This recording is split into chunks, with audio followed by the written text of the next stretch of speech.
Brent Venables understands the challenge that awaits Oklahoma. Let's hear what the head coach had to say coming up next here on Locked On Sooners.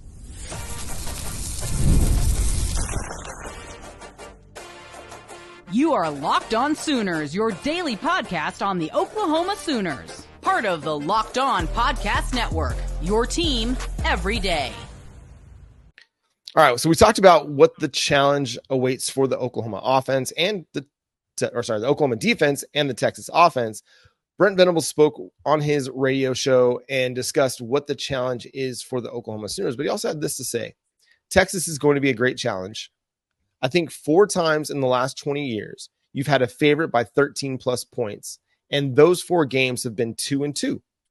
We know that the point spreads don't win the games, but we know we've got to go play well. We've got to prepare well. We have a great week of practice and put together a great plan.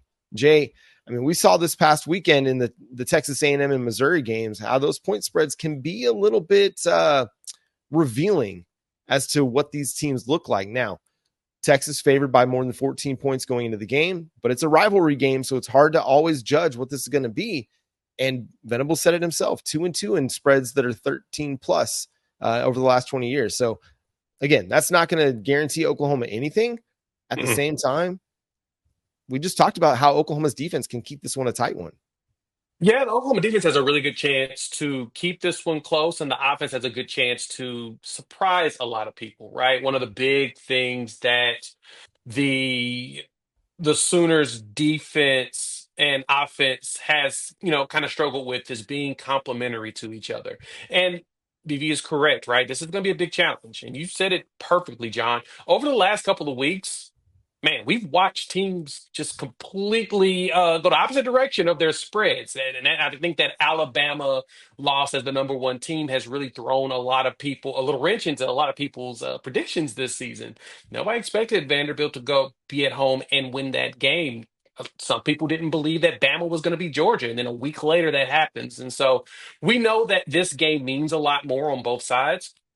And to be honest, I've talked about this before. I've had Texas fans say that, this is our Super Bowl, this is Oklahoma's Super Bowl, and it's not for Texas. So if they don't take it as seriously as we are, it could be a problem. And I'm going to be honest, I do think that they're overlooking us. It does not feel like they actually care as much as we do, that it feels like they're preparing their minds for Georgia, because Georgia's going to come into DKR and they're going to go in there and try to be physical. They're going to go in there with the completely opposite game plan of what they had against Alabama. They don't want Texas to beat them the way that Alabama did. So they're going to try to go early and often and keep the pressure on what Texas is trying to do, as well as try to run the ball down their throat. And so because of that, I sense that Texas is going to be like, Oklahoma, they're going to be a challenge, but they're going to be as much of a challenge.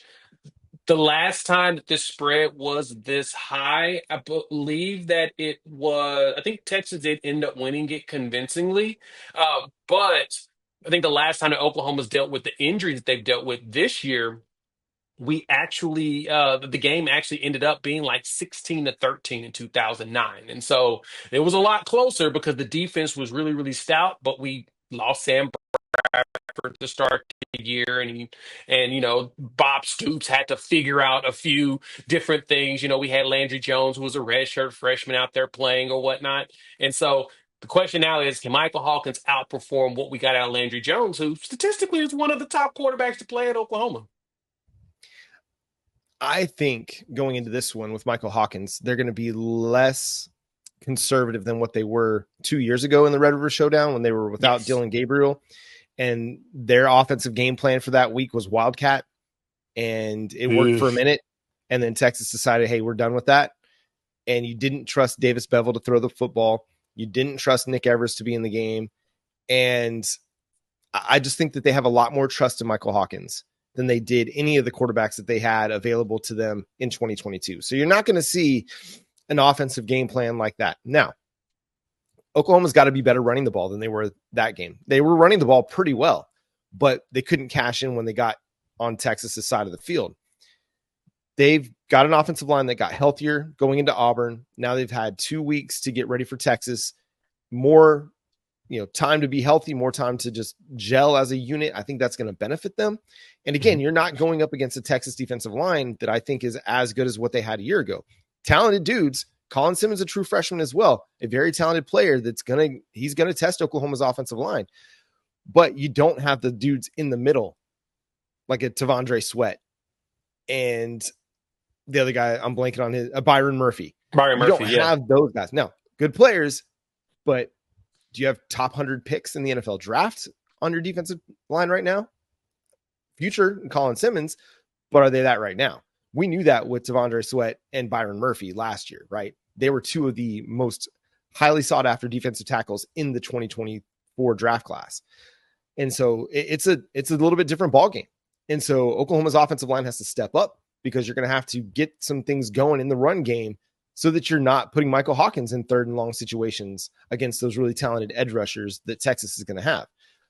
But I just think that, listen, this offense is going to be better than what we saw 2 years ago. And the defense, I think, is a lot better than what we saw 2 years ago too.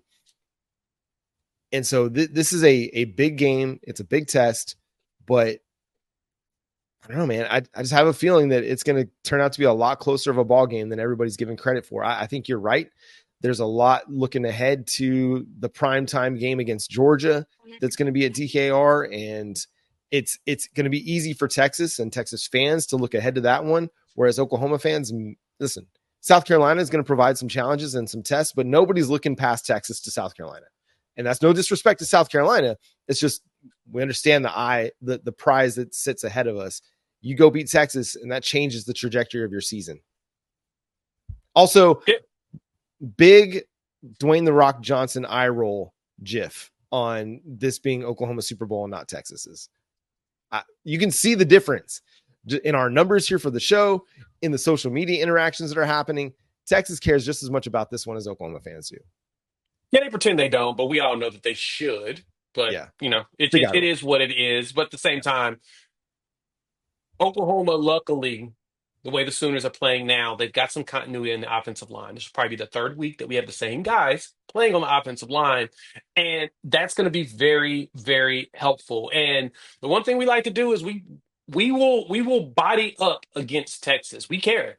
And so because of that, the good thing is we're starting to see some continuity at the offensive line. That's going to be a plus going forward. And so pretty excited to see what we put out there on the field.